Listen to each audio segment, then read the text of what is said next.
I'm going to duck as I say this. I put in the feed that UConn is New England's champion. You may have learned geography, and you may think that New England has 6 states. It doesn't. It has 5.5. Massachusetts is fully New England. Maine is fully New England. Vermont, New Hampshire, Rhode Island, fully New England, and Connecticut, half. Charles McDonald, I don't know about you, all the people he says he would back up, I think his list is too short. Maybe the list of people he would want to back up. Yeah. People he needs to, the people he would have to back up. The logic is flawed, and so is the math. Because I'm using his example. What are you going to do when a great player misses 10 games? Well, they still can play 72 games. They still 72. Right. Miss 5 more. That's still 67. You still have you've met the threshold. So what's the problem, man? Like, let's go to the Warriors PR representative, Natalie. Cool to see new teammates. Odell Beckham Jr. and Lamar Jackson living it up at Live nightclub, because Odell is going to a team where typically veteran receivers' careers go to die. But I love this move for Baltimore. Absolutely love it for Baltimore. Love it for Odell. Good for Odell. We heard $20 million at one point. Right. Then we heard reports about $15 million, and sure enough, he's getting $15 million guaranteed. He can make up to $18 million for 1 year. So my man knew his worth, and he held out for that worth. But here's the thing about Odell, and I don't have any inside information or insight into this, but here's what it seems like to me based on how we move through this situation. I don't know that Odell necessarily, even though he was hanging out with Lamar, he posted a picture of his son in the Lamar jersey. He had Lamar FaceTime. I'm sure the isea of Lamar is playing with Lamar is in and of itself attractive to Odell. But I don't know that Odell cared as much about who his quarterback was, as much as he cared about whether those checks was cashing and whether or not he had opportunity to be some team's #1 wide receiver. Because if it was about playing with a certain quarterback, he'd probably be a Chief right now. He'd be a Cowboy right now. He'd be a Bill right now. Or he would have waited to see if Aaron Rodgers ended up with the Jets and taken whatever the Jets were going to give him. Instead, reportedly, he gave the Jets a chance to match the Ravens offer, okay? But he ends up in Baltimore, and it's a good spot for him. He doesn't have a whole lot of competition to be the alpha dog in that wide receiver room. Mark Andrews is the #1 target, but as far as wide receivers, OBJ should get his pass attempts. But good for the Ravens because, A, we just had a debate about the Ravens as an organization and how they do business. Yeah. And I think what this speaks to, Michael, I don't know if this is if it's a definite that Lamar is back. We'll see, because we don't know what Lamar is going to do. Lamar may still say, I'm not playing under a 1-year franchise tag. Who knows, right? Only Lamar knows that. But the reason I say good for the Ravens is this is another example of how the Ravens, even if they have not shown themselves willing to give Lamar Jackson the fully guaranteed deal he wants, they've always shown themselves willing to spend money, and they've shown themselves willing to construct a roster that supports Lamar Jackson's talents, whether that's offensive line, tight ends, running back room. They've structured their organization to fit Lamar in a way that other teams haven't had a chance to do and may not be willing to do. And last but not least, hey, the money ain't going in his pocket, but they will spend to upgrade his supporting cast. So if you're the Ravens, this was the home run. If Odell is even close to what he was when we last saw him in the Super Bowl with the Rams, B, it shows you willing to spend in general, but B1, willing to spend on Lamar and his supporting cast. And C, hell, maybe Lamar says, you know what? I got an opportunity to play with Odell. Let's go make a run at this ring, even if I can't get my money quite yet. So I love this signing all around. What about you? How you feel about it? Yeah, I hear you. You said it's a home run. It's an extra base hit. I don't want to call it a home run. Okay. It's an extra base hit for the Baltimore Ravens. It's the difference between not only the difference between a double and a home run, it's the difference between Travis It's a Kelce stand-up throwing out the double. first pitch. It's a stand-up double. Difference between it's the difference between Travis Kelce throwing out the first pitch and Megan Thee Stallion throwing out the first pitch. Okay. Okay. That's that big of a difference? That's a big difference. That's a huge difference. Yes, it is. Okay. It's a big difference. Because I'll tell you why. Everything you said is true. It's at least a stand-up double. At least. It's a wall double off the monster in Fenway. Great. Wall double, nice. But you don't get paid off the wall doubles. Or Camden Yards, as the case may be. You might get $18 million. You might get $18 million with incentives off the wall doubles, but you get 30 to 40. You get Aaron Judge money by hitting home runs. And so everything you said, I agree with. And that's why it's only a double. You said Odell Beckham Jr. was more about securing his future and getting that check than it was the quarterback throwing to him. And so I agree with you. Oh, I think the same thing. I had the same thought. Yeah. That's why I hesitate. I kind of cringe when you call them teammates. I'm not sure they're going to be teammates. And for the very reason that you just laid out, I think Odell Beckham Jr. and Lamar Jackson share the same mentality. I am out here to get what I'm worth. I've been devoted to certain teams in my career, and I've seen teams just kind of turn around and flip me for what was best for them. That happened to Beckham in New York. He signs a new contract with the Giants, and they flip around. Remember, Dave Gettleman was like, hey, we didn't sign him to trade him. And then a month later, 2 months later, he traded him to Cleveland. Same thing with Baltimore, Lamar Jackson. I think he saw himself as a Raven. He thought that maybe they would come to play a different negotiating game with him after Deshaun Watson. I understand why the Ravens didn't want to do it, but Lamar Jackson says, well, this is what I want. And I think he is also going to do what Beckham just did, which is take the best deal that's available to him, and that may or may not be in Baltimore. But I'm starting to think that it won't be in Baltimore. I don't think it's going to be in Baltimore. I think we'll find out. We'll find out this month. You and I are teammates. Right? But we also don't have to necessarily be perfectly aligned when it comes to business decisions. I mean, just kind of bringing people behind the curtain.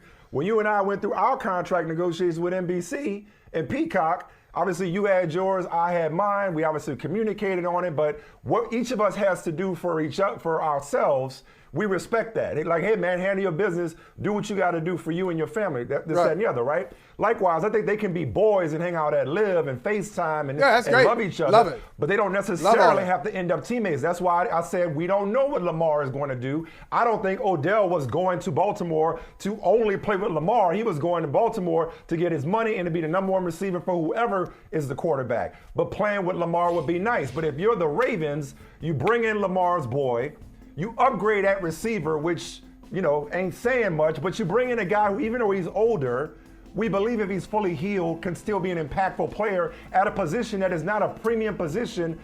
Now, I know Greg Roman is gone, but the way you've typically been constructed on offense, wide receivers have not been the focal point. Where he could... I respect the hell out of Odell Beckham Jr. I do. I respect him. Are you sure? Are you sure that he's a number one receiver? Are you sure about that? Okay. On that team, he is. With all due respect, Rashad Bateman. On that team, he is. With all due respect to my man that Bateman, signed, please do. Some people say, don't at me. With all due respect to Nelson Aguilar, okay? Like, he is the number one. Okay. That's part of the reason why he went there. He is the number one guy. He's the alpha in Baltimore. But in terms of the future, look, if you're Lamar Jackson, and he may decide to sit. Okay, that's just speculating, right? But ultimately, like we talked about last week, you are cutting off your nose to spite your face if this is the hill you choose to die on when it comes to a fully guaranteed contract, given all the money he's already left on the table. And lastly, and I know we're about to hit this break soon. Lastly, again, Chad Steele, for those that don't know, Chad Steele is the Ravens PR guy. I am not the Ravens PR guy, okay? But I think them spending this kind of money on Odell further proves my point last week that there's a difference between they won't give Lamar Jackson the contract that he wants, the fully guaranteed contract he wants, and they're being cheap with Lamar Jackson. There is a good deal on the table that Lamar just doesn't want to sign, and that's his right. how many people were willing to give Odell Beckham Jr. this kind of deal? It makes me wonder. Apparently nobody. I don't know. Apparently nobody. Yeah. Maybe the Jets. Not even the Jets. Maybe the Jets. Said no. I don't know. So is it the Ravens having vision that no one else has? Or is this look, I'm happy for I like Beckham. I've kind of grown to appreciate him. Your son's name is Beckham. One of your sons. Well, that's it. That's it. Not named after Odell, but still, coincidence. That's right. Yeah. So, okay, that's it. But I would say I've come to appreciate OBJ, the guy after Cleveland. I don't feel good about this though. I don't think it's a great deal for Baltimore, and there's a 1-year deal. I know. It's a 1-year deal. They ain't getting they married to okay, it. is this year not important? Is a year not important? I mean, you said they've upgraded at wide receiver. Yes. I don't know. Maybe what they had. Maybe this. Yes. Maybe this solidifies the future of Lamar Jackson in another way. Not draws him closer to Baltimore, but has him saying, "This lets me further know. I need to go in another direction." Even though it ain't personal. It's just business. I think it's a great deal. Else. What they got to lose? They got money burning a hole in their pocket. It's money well spent, you ask me. It's an investment. Games.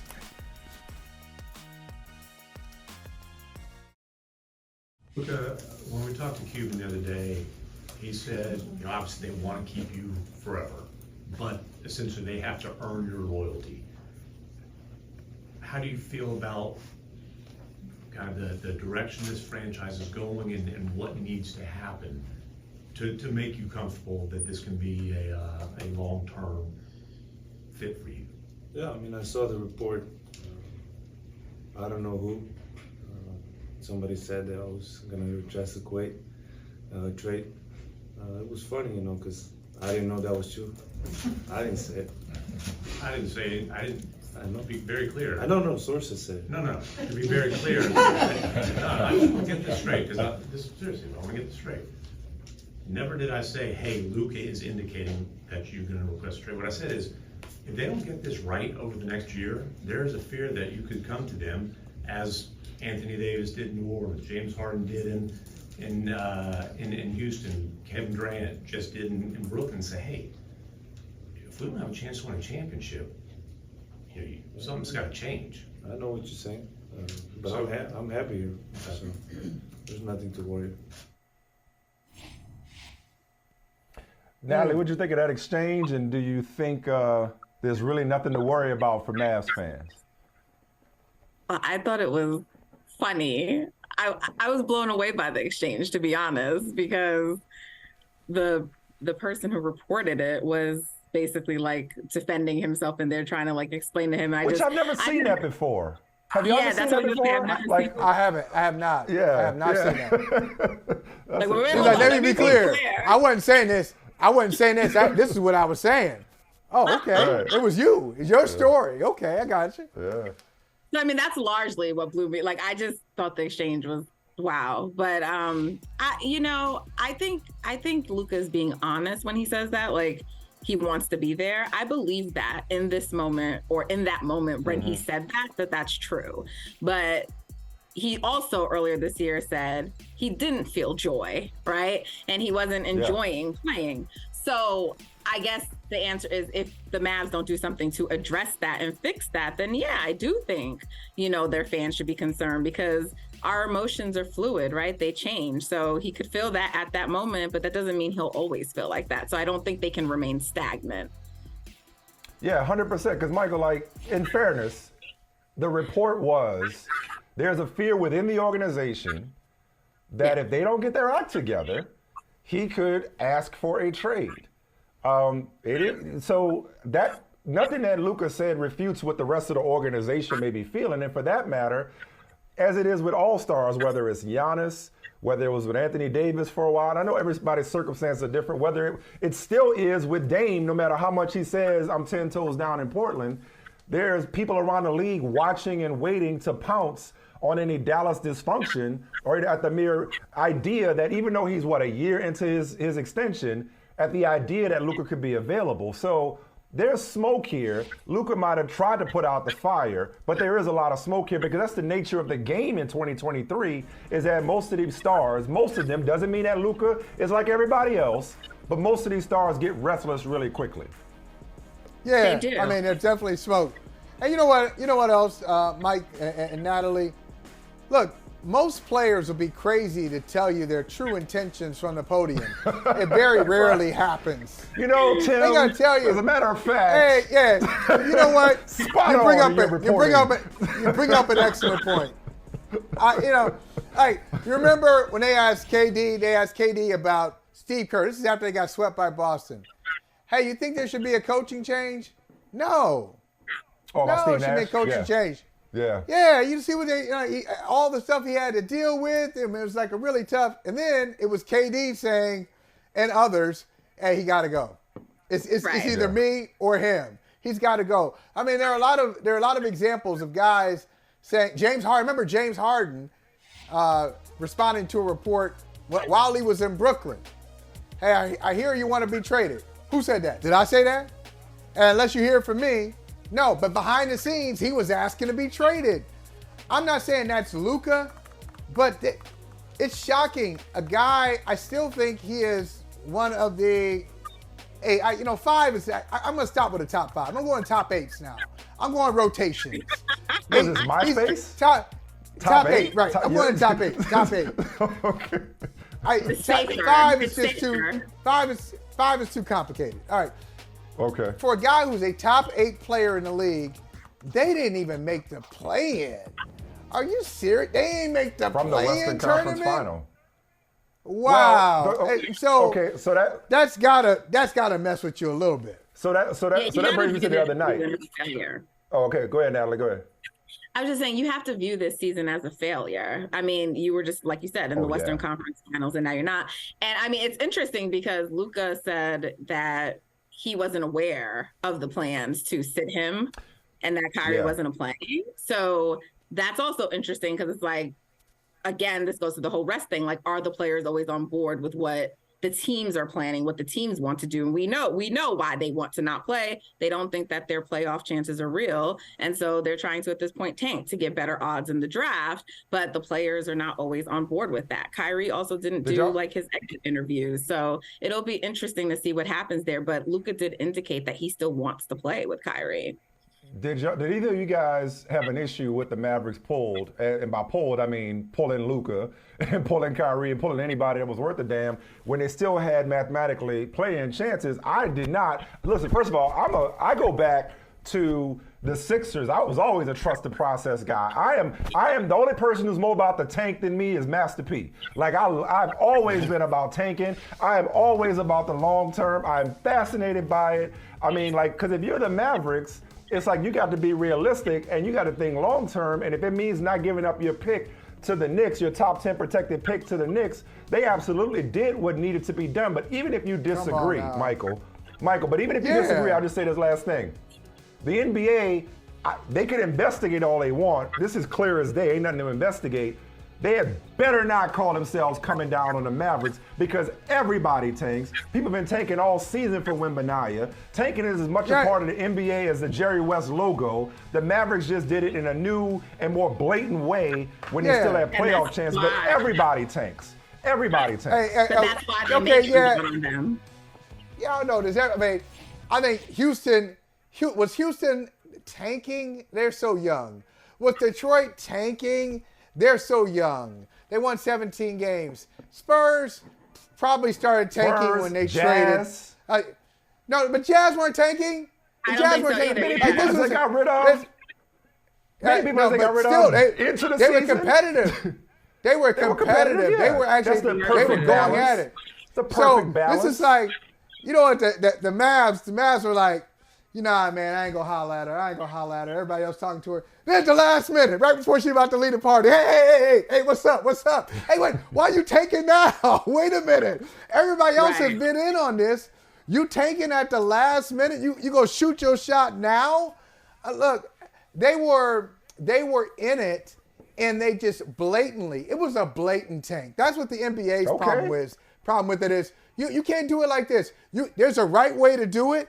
Don't just throw it in my face. Isn't there there's R&B no right song or about wrong way this? to love somebody. There's a song about this. Ain't no right or wrong way to love all kinds of somebody. stuff. Like taking is Don't taking bring- is tanking. Don't bring it to the it's house not. like that. You gonna bring it up to the house right in my face? And what I think That- is for In front me, of, what the in front of my difference wife and everything? I didn't feel all we ain't the doing this.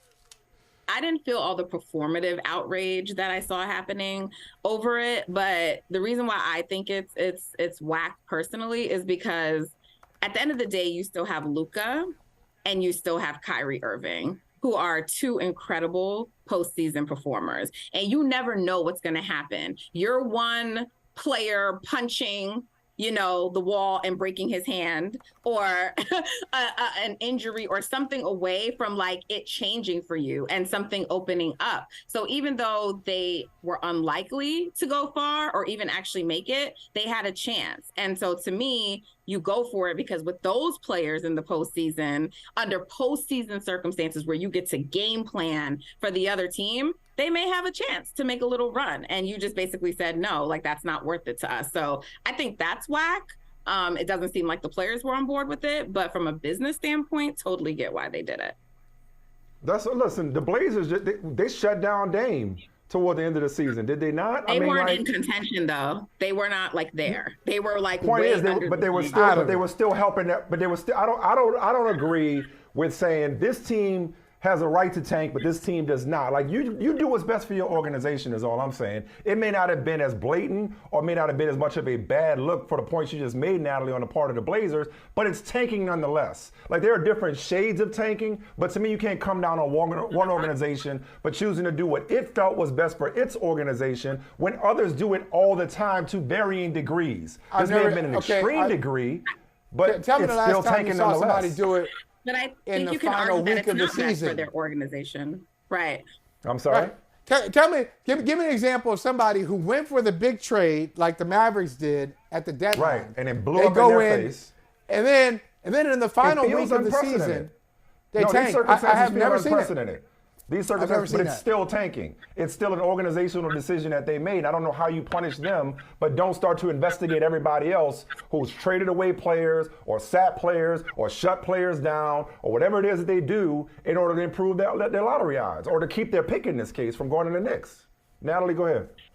I just think like I agree with Michael. I just think theirs was blatant. I think there's a distinction. It was Like definitely blatant. I don't feel like there's tanking is tanking. I think there's a distinction in what they did. And ultimately, I don't know that it's best for their organization. Like if you lose Kyrie, what are you gonna do? Right. So maybe trying to actually make a postseason run would have been the best thing for your organization. Right. And it may make Luka happier if you make that postseason run. So yeah, they have to individually make that decision. This is also the organization that blew up a championship squad right after they won in 2011. They don't necessarily make the best decision. So I don't know that it was the best business decision, but I do think it was blatant and brazen. And so I understand why the NBA is investigating. Like you can't just be like that callous and think Well, like there ain't it's no okay. investigation.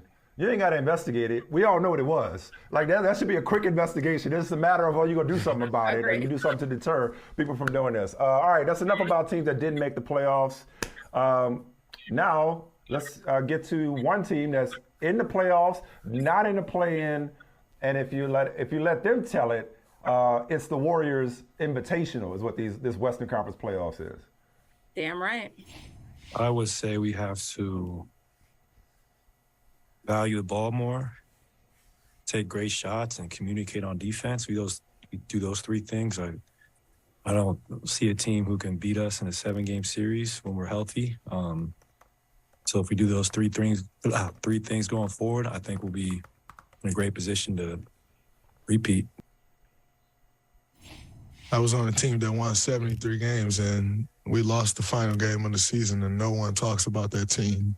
So, moral of the story is it does not matter what you do in the regular season. You get to the playoffs, your team will be judged by how you do in the playoffs. No one will, be talking about, oh, they won this many road games or that. No one will care. So just got to go in and take care of, executing the game plan, not making some of the mistakes that we've made throughout this regular season, really being locked in and focused and understanding the road ahead and knowing what it takes will help.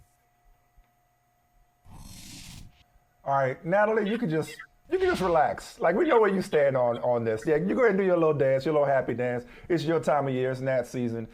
Vinny, were Clay and Draymond speaking facts about this being the Warriors' title to lose, if healthy? I mean, if this is the WWF, maybe, you know what I mean, where you get the championship belt and somebody got to take it away from you. But this title belongs to nobody. And the thing is, the Western Conference is so mid. Every team, with the exception of probably the Sacramento Kings, can feel like that they have a reasonable chance of coming out the West and getting to the finals. Wait, what you said? Every team, with the exception of the Kings, could think they have a chance? The exception. The Kings feel like this. Do the Kings feel like they could win a round in the playoffs?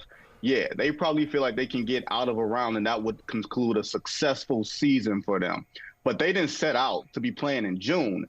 Denver did, Memphis did, the Clippers, the Suns, Golden State. Those teams are basically June or bust. That's all I'm saying. There's no disrespect to them, but it's what goals do you have that are realistic from April to now? And for me, if the Lakers look like, hey man, we're the best team in the West after the All-Star break, reasonable. If the Clippers are saying, hey, we've got the dude who might be the singular best two-way player in the conference, and maybe we'll get Paul George back. Fair. You got the Warriors that are saying, hey, we're the champs, and we haven't lost a series with our starting five together.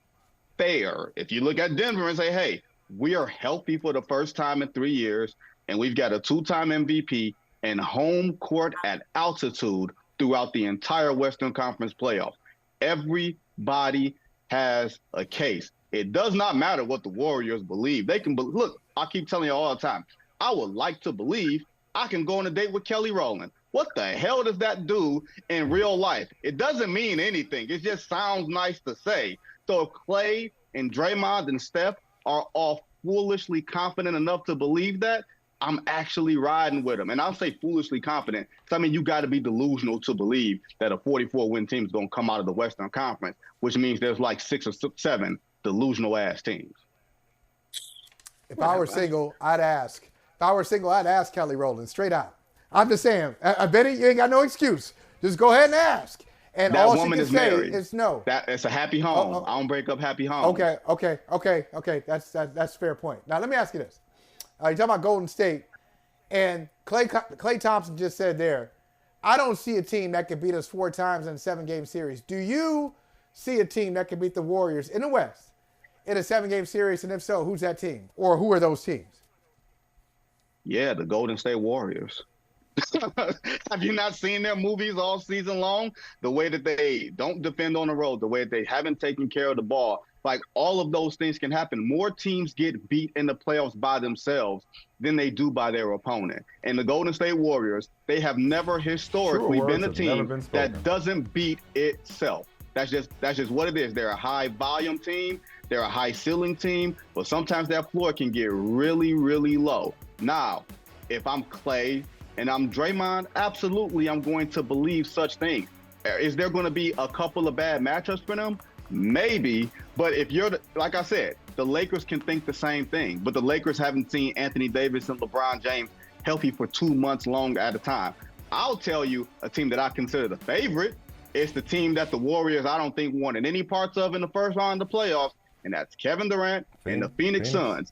Kevin Durant, his winning percentage this year is 72 in the games that he's played. That averages out to like a 62-win team. The boy ain't lost, right? And if he's healthy and he's shooting 60% from the field, 40 from 3, 80 from the line, Natalie, if he wears the right size shoe, I let him go on with his rants and his nonsense for like a long time. But okay, first of all, like, you want to point out to me about when Kevin Durant plays, but we're going to always ignore Stephen Curry missed 27 games Andrew Wiggins missed 45 games. I think it's actually absurd that, yes, their road record is bad. No shit. Like, it's bad because, like, they did not have players playing. So you really cannot judge this. Like, you can judge them on their record for the season fair, but the team that was depleted playing throughout the season is not the one that's going to be playing in the postseason. Everybody has that story. Now, okay, no, everyone doesn't. No, everyone doesn't have that story. Yes, hold on. I didn't interrupt you. I didn't interrupt you when you spoke. I let you get through your points. Okay, so everyone doesn't have that story. That's first of all. But even if you want to say that, that's fine. My only thing is that it's not delusion then to believe in yourself, because in the games where the starting five played, they had the best starting five in the league. They also had one of the top defenses, top five.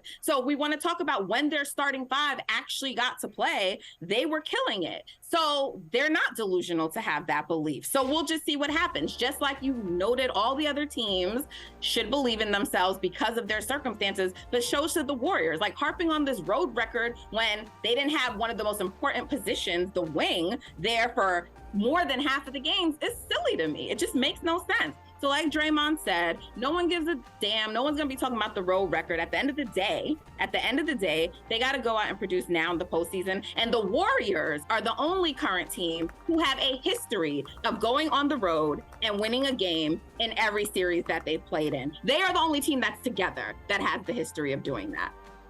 Hey, Vinny, okay, let me make something. I need to make something clear here, because this turns into Vinny versus the Warriors, and that's not the case here. Like, I'm not going. You said you was riding with him.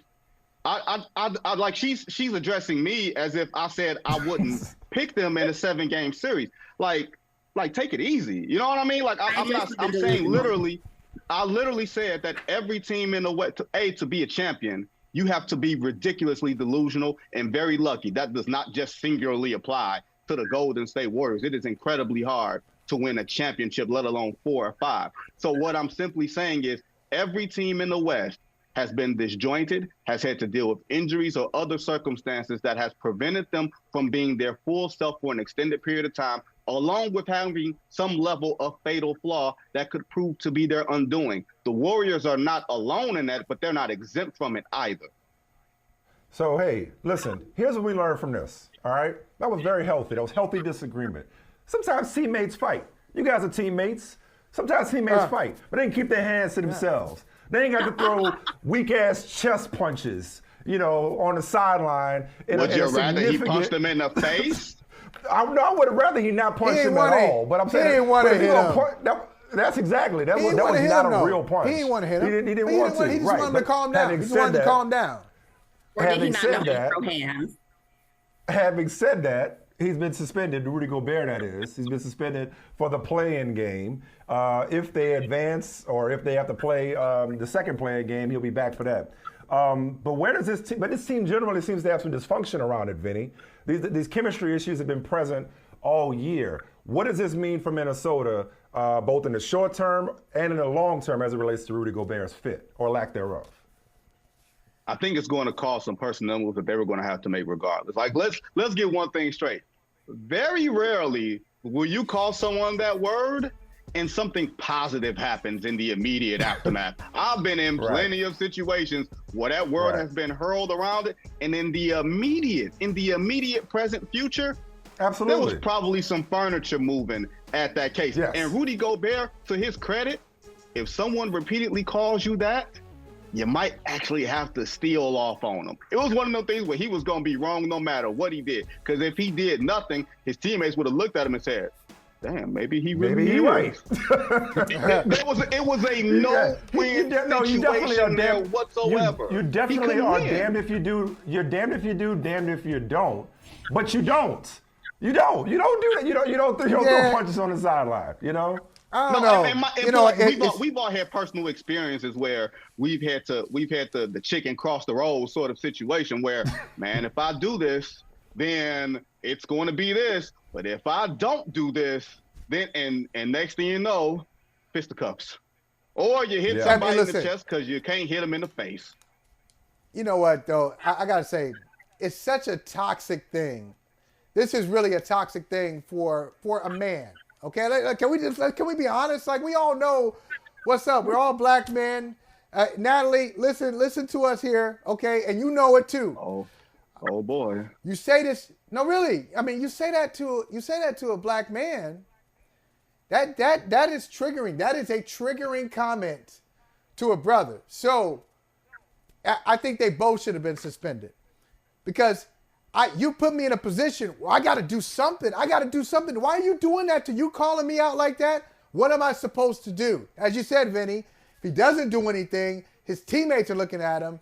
If he does something, the front office is going to want to talk to him. But who caused it? Kyle Anderson is a co-conspirator in this. They both should be suspended, man. You could not swing on him. I'm saying you could not swing on him. You could do a push him. I'm just supposed to. I'm just supposed to give it back to him. But you could not. But you could not swing on him. You're provoking me. You're actually provoking me. If you're going to suspend both, I don't think they can be equal suspensions. One person threw a hit and one is just words, like whether it's triggering or not. No such thing as just words. No such thing. But that's actually why they only gave him a 1-game suspension, and that was acknowledged. Like here, the Timberwolves had to suspend Gobert for throwing a punch, but accepted that it was a shot to the chest with no intent to injure Kyle Anderson, and understood that Anderson called Gobert a bitch repeatedly on a night Gobert was playing hurt. So, okay, let's hold on. Let's pull the curtain back just a wee bit, y'all. Now, I have never, that's like saying, like, do you shoot to kill, like all that stuff. If you punching somebody, you ain't punching them with the thought of in a knee-jerk reaction, let me just hit him in a place where it don't hurt. No, exactly. That was a poorly executed There wasn't punch. the depth of thought there. I agree. Yeah, he was fortunate. They were both fortunate. He had a bad, he had to reach. What is Rudy, 7 what? He had to reach on him, but he didn't really, he ain't have a great angle. But Vinny's right. He wasn't saying, let me hit him soft in the shoulder. No, that wasn't what he was saying. He was trying to hit him. He just didn't do a good job of it. Right. And I think the more important point if we gonna fight, we gonna fight in the locker room off camera. I can keep some anger for the next I'm saying I can keep some anger for the next 5 minutes. If someone called me that in a professional setting where I know I'm gonna see them later, I said, is that what you just called me? I'll show you one later, and I will definitely show him one when he looks in the mirror in the locker room after that. So no. And he ain't always the first or the last. Retribution. Correct. He ain't the first or the last to be called that in the huddle or on the sideline. Like, really? He was dead wrong. Draymond Green and Kevin Durant. People have said that a million times to people. It is triggering. I agree with you, Michael, on the street. But you're an NBA player. You gotta manage to control yourself in that situation and not put you or your teammates in harm's way when it comes to what y'all are collectively trying to accomplish right now. Reason number 733 why I'm not in the league. I mean, there are all kinds of skill reasons why. But see, okay, now you. I mean, I'm not trying to make this Will Smith or Chris Rock, but it's interesting how the tables have turned. Because once upon a time, you told me how Will Smith needed to control himself. Okay, he walked up there. It's different circumstance. I know it's different. And I think there's a difference. And I think there's a slight difference.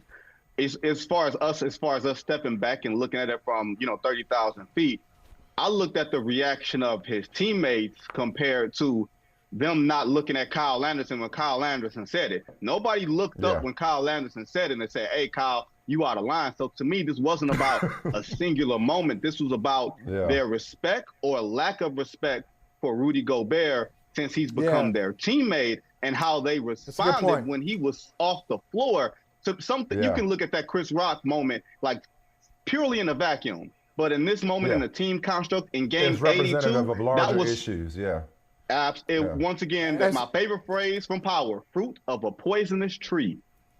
Yeah, and we don't have time. We don't have time to get into Bones Island and Mason Plumlee. For that matter, Jaden McDaniels breaking his hand for punching the wall. Everybody was throwing hands, just like the rest of the country on Easter Sunday.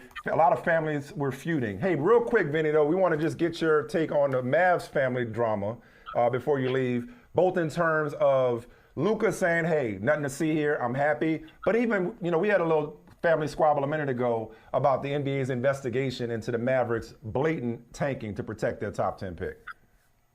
I think we have to start looking at Mark Cuban as somebody that's not necessarily fit in the way that we think he is as a genius or as an owner. I mean, think about it like this, and I'll just make this really quick.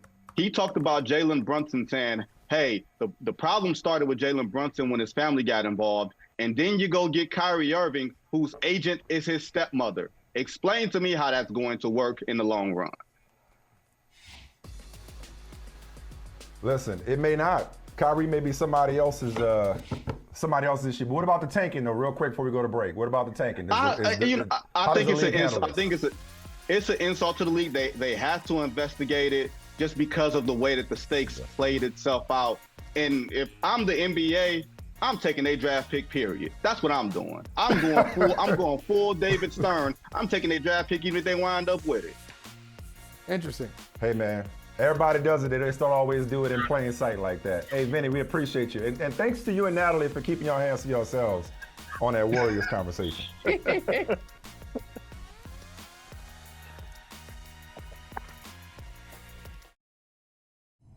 I have to ask you, Aaron Rodgers, when's he coming? He's going to be here. He's going to be here.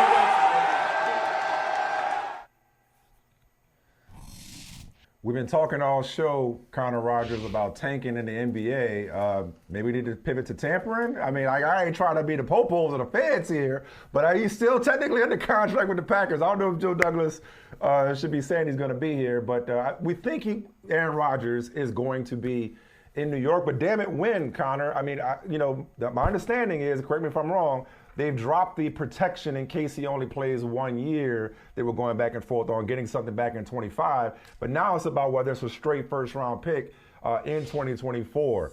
Does this get resolved anytime soon? And if so, who blinks? It'll be before the draft. It has to be. For the sake of Green Bay getting at least a pick in this year's draft, that'll be a top 50 selection. And then the fact of these two teams really coming together on those 2024 conditional terms. And like you said, Michael, will there be conditional terms? I think everybody's pretty confident in this year's draft with the Jets picking back-to-back at 42 and 43. One of those picks will go back to Green Bay. But when you look at the 2024 structure of the pick, where does it start and where can it end, right? Does it start as a third rounder and it makes its way to a second rounder based on play time and it makes its way to a first rounder based on how far the Jets go? That's something that I've heard a lot. It's something that makes sense to me because it gives you protection of Aaron Rodgers getting hurt, and it gives Green Bay a bonus of, hey, if the Jets make, say, the AFC title game, they're guaranteed a first-round pick. So I think ultimately that's where we land on, and we'll see if any sweeteners are thrown in on top of that. You know, Connor, I'm just fascinated by the top two quarterbacks in the NFL draft. The quarterbacks we think, I should say it that way because the draft is always full of surprises. And it's back and forth. Most of the time you hear C.J. Stroud, Bryce Young. And look, man, I'm a Buckeye through and through, okay? It's in my veins. But I look at it, and I think if C.J. Stroud doesn't go first, maybe people are overthinking it. And if you look at his production and you look at his ability and what he's able to do and how coachable he is, how smart he is, I'm sorry, Connor, I don't know how. Hey, but not like C.J. Stroud. C.J. Stroud has more. No? Not like C.J. Stroud. Really? C.J. Stroud has those things in abundance. He got height on him. I think not only does he have height, I think he has a higher ceiling too. How do you see this thing? Clever. How do you see it, Connor? I like how you put that. Man, I think it's gonna be right down to the wire, but I'll stick with what I've thought for a long time, and that is Bryce Young will be the number one pick of this draft. And you know what? The one thing he has against CJ Stroud that is undeniable, and he has this against everybody in the draft by a wide gap, his passing numbers when pressured are out of this world. And that to me is a sixth sense before the snap and after the snap to see the field, to feel pressure even when you can't see it in front of you and deliver the football. And Stroud is really good. He has a little bit of a ways to go on that, as does Will Levis, Anthony Richardson, Hendon Hooker, anybody you want to name in this draft. But Bryce Young, you could put him on an NFL field today and he can read the blitz, he can feel pressure and deliver the football out in a timely manner. And that's why teams are falling in love with him. He's just different in that aspect. And I think I've told you guys before, the only other guy that you can even think of coming out of the draft in the last couple of years with that sense was Joe Burrow, and that's a pretty special name to throw around in the conversation. I know you're Carson feeling Palmer's yourself. best This quarterback guy, in the NFL, Joe Burrow. Yeah. I'm sorry, what'd you say? What'd you say, Michael? No, I'm saying I know he just got engaged. He's feeling himself a little bit. He's going to be joining the club soon. So you feeling pretty confident. You feeling some kind of way. I'm going to just push back very slightly and say, sure, Bryce Young, his numbers under pressure are good. Why? Because he was thrown into the deep end. He did get pressured. C.J. Stroud can't help it. The pressure didn't come very often at Ohio State. Okay, pressure for Bryce Young. How about quick release for C.J. Stroud? You don't have to wait until the pressure comes. You see it. You can read it. Mike's you know where to go with the ball. For C.J. Stroud. You know where I'm standing on the table you for pounding him. the table for He C.J. is Stroud. going to be. He's the best quarterback in this draft, and I can't believe, Connor, that you don't see it. Anyway, I'm off it. What were you saying, Mike? Listen. Go ahead, Mike. Nothing as important as what you just said. No, go ahead, Connor, if you want to respond. I mean, these Buckeye goggles can appreciate this. And I love Stroud. I can't believe you're making me battle against Stroud. But he also has thrown to Chris Olave, Rookie of the Year Garrett Wilson, Marvin Harrison Jr., and Jackson Smith and Jigba. And he made those it did guys. make him better. But I think that was he a made long them way better. as well. He made them better. All right. Well, we'll see about that. I think Marvin Harrison Jr. could be a top 3 pick in next year's draft. JSN will be a top 15 pick this year. And I don't need to speak for Garrett Wilson or Chris Olave with what they just did in their rookie seasons as well. So I think some of that goes into it as well, is that Bryce has been able to elevate. I know it's Alabama, but I'll say this. It wasn't the Alabama we're used to seeing steamroll everybody in the trenches or at wide receiver over the years as well. So I think a little bit of that plays into it as well. Hey, listen, want to put a bit of a postscript on a conversation we were having earlier because this came to our attention after the conversation, and that is that Lamar Jackson actually recruited. Now, we saw them partying at Live. We saw that video, but he actually recruited Odell Beckham to Baltimore, and hence the celebration. And that, according to Ian, this is all according to Ian Rappaport from NFL Network, and he says that Beckham has a quote-unquote clear understanding that Jackson will, in fact, be the quarterback throwing to him this season. So, Connor, early on, I said this is a home run signing for the Ravens because even if they don't spend money, if they don't put the money directly in Lamar's pocket, they are showing once again that they're willing to spend money on Lamar and upgrade his supporting cast. If you're telling me that now this was done in concert with Lamar, even if indirectly, I mean, this is money well spent. To me, overpaying triggers me. Because, like, it's always people on the outside telling you that you overpaid for something that you want. If the Ravens paid Odell Beckham more money than anybody else would, but it helps him keep Lamar Jackson, even if it's for a season, this feels like a great signing for the Baltimore Ravens, assuming that Odell Beckham has something left. But he's certainly better, with all due respect, than what they already have in that receiver room.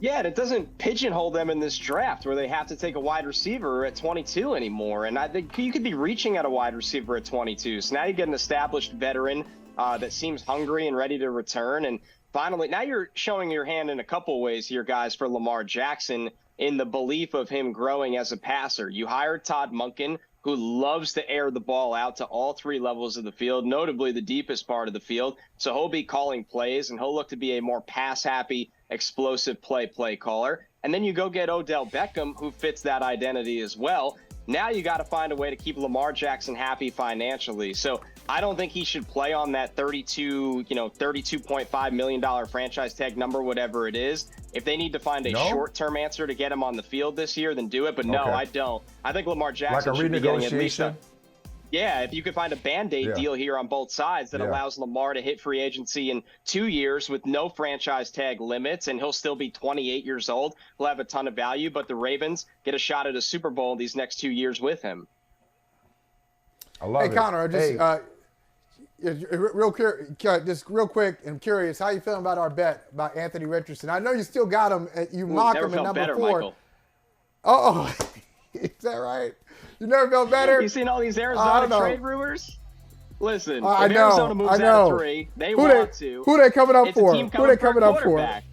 Yeah, who are they coming up for? And then if the Colts are stuck at 4, the Colts, Chris Ballard cannot take a non-quarterback in this draft. He would be insane. And his one get-out free as card Michael was Smith, Lamar Jackson. Smith said, as Michael Smith said when we were talking about tackles, there are more than one round to the draft. So maybe he takes a quarterback in the second round, not the first round.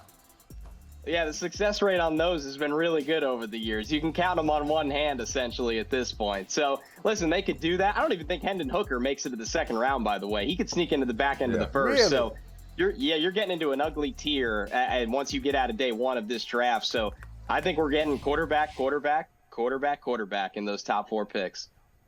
Wow. Yeah, look, if Okay. the Cardinals have their way and somebody trades up into that 3 spot, they seem to be putting out the word that it's a hot spot for them. Maybe the Colts move up that 1 to get the guy they want. Hey, Connor, we appreciate you, man. Thank you so much, brother. Great talking to you guys. Take it easy. All right, Connor, thank you.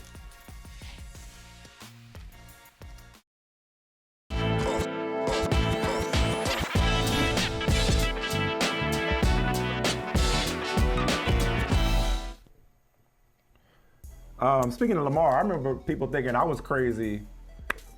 Was this year before last? When I said that very soon that the Bengals are the best quarterback in the AFC North. And I was like, oh, you disrespect Lamar Jackson. It's like, okay, that aged pretty well, I'd say. So Carson Palmer is saying that Joe Burrow is the best quarterback in the league. While I disagree, I do think it's Patrick Mahomes. It ain't crazy.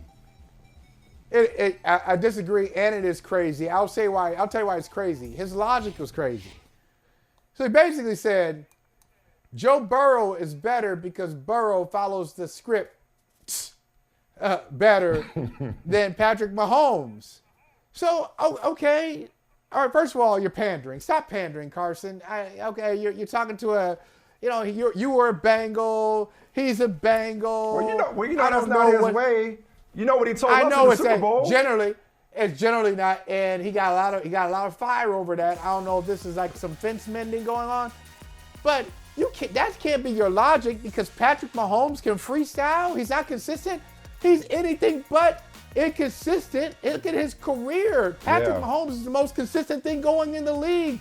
He always goes to the conference championship game. He stays in the Super Bowl. He gets MVPs. Like, what are you talking about? The hardware makes this this ain't even a debate because of the hardware. How about the winning, though? But Burrow's right there. How about the stats? Burrow's right there. He ain't right there with Mahomes. No, he ain't. Hey, thank you for watching Brother from Another. If you haven't hit that subscribe button, go ahead and do that now.